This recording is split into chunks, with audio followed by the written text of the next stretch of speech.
Quelqu'un a dit, je cite, « Les Américains ont Beyoncé et la RDC à Nathalie Makoma ». C'est pas tout faux.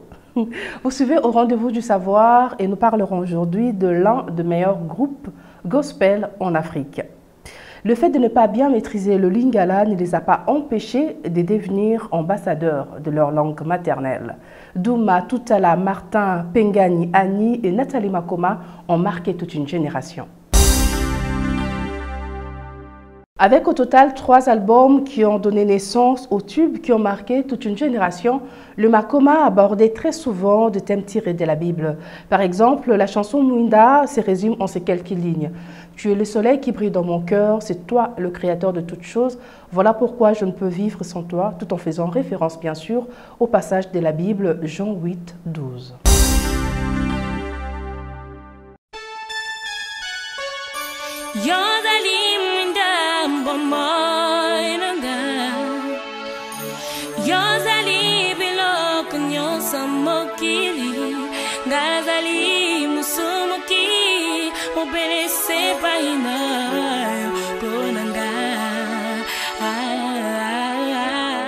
J'ai connu Makoma dans les années 2001-2002. J'étais à l'extérieur, j'étais à l'étranger et ça a vraiment émerveillé tout le monde à travers leur œuvre qu'ils ont fait tout en louant Dieu et avec cet professionnalisme que ces groupes a dû réaliser. Donc c'est un groupe que j'aime beaucoup et que j'admire beaucoup. Makoma dirigeait Nathalie en particulier, qui était comme l'entête du groupe que je connaissais mieux, a beaucoup fait parce qu'elle a du talent artistique premièrement, elle a donné le meilleur d'elle-même. Aujourd'hui, elle est aussi associée à plusieurs musiciens profonds et qui sollicitent d'abord sa présence. Seulement, peut-être quelque chose qui n'a pas fait l'unanimité, c'est juste que en fait, au début, il avait donné plus d'ampleur pour les gens que ça devait demeurer une musique religieuse. Mais subitement, l'évolution et leur séparation, à moins que je m'abuse, mais je pense qu'ils ne sont plus ensemble et ils n'œuvrent pas comme ils avaient commencé au début. Ça fait ça les désolations, mais par rapport à l'art artistique, cette dame-là, Nathalie Makoma, a vraiment du talent sur le plan voix, sur le plan scientifique. Elle incarne ça et je pense que c'est vraiment une grande figure emblématique dans l'histoire de la musique congolaise. Ça remonte à loin, hein. J'étais encore à l'école quand les Makoma sont devenus un groupe populaire. J'étais encore à l'école.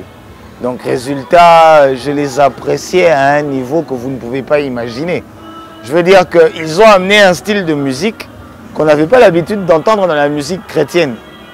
C'était du R&B, c'était du hip-hop, c'était bref, des musiques modernes qu'on n'avait pas l'habitude d'entendre dans le hip-hop. Et moi, ça m'a marqué autant que pas mal d'autres personnes de ma génération et peut-être même plus jeune que ma génération, on dira. Voilà.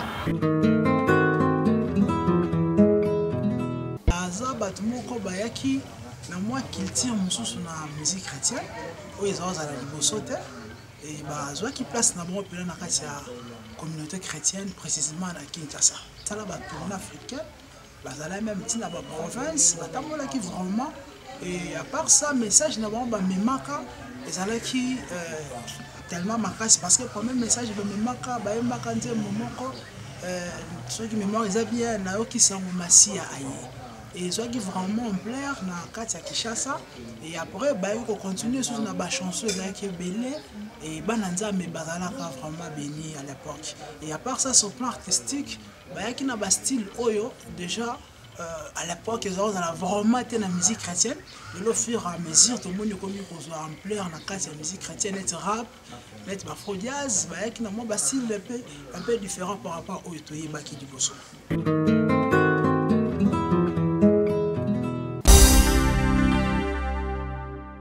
Si vous venez de nous joindre, nous parlons du groupe Makoma. Hier un nom, aujourd'hui Makoma, c'est toute une marque. Leur credo reste la foi en Dieu. Ils sont frères et sœurs d'une même famille. Les looks si différents, tête rasée ou teintée selon les clips, l'énergie débordante de la deuxième sœur, Pengani Makoma, était difficile à accepter dans certaines familles chrétiennes. Mais sa puissance vocale et le message appelant à la repentance ont touché des milliers de croyants. Alors, ce que je peux garder comme souvenir d'eux, c'est qu'ils ont donné à toute une génération de personnes l'envie de chanter différemment le Seigneur. Et là, je vois surtout leur lead vocal, la sœur Nathalie Makoma, qui, par sa façon de chanter, a inspiré. Je ne sais pas si elle s'en rend compte, je ne sais même pas si elle suivra un jour ce que je suis en train de dire, mais elle a inspiré des millions et des millions de personnes en RDC. Et elle leur a donné envie de chanter d'une manière différente le Seigneur. Et je pense que ça, c'est quand même un point positif pour eux. Moi, je me dis toujours que dans toutes les entreprises du monde ou dans les différentes structures au monde, je pense que c'est le problème de leadership.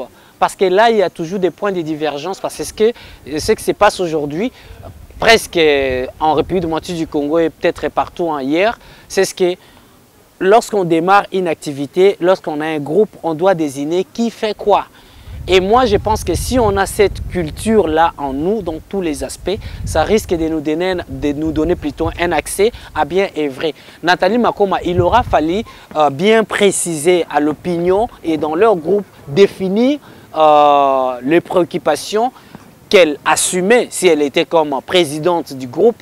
Il aura fallu préciser ça. Parce qu'on finit toujours par se rendre compte que ces gens-là n'ont pas bien respecté ces normes parce qu'il y a un problème de leadership. S'ils se divisent aujourd'hui, en tout cas, je pense bien que c'est un problème de leadership. Et cela ne se fait pas seulement à Nathalie Makoma dans leur groupe Makoma, mais ça se fait presque dans plusieurs orchestres qu'on connaît, qui commencent bien, mais au finish, ils finissent toujours par se diviser.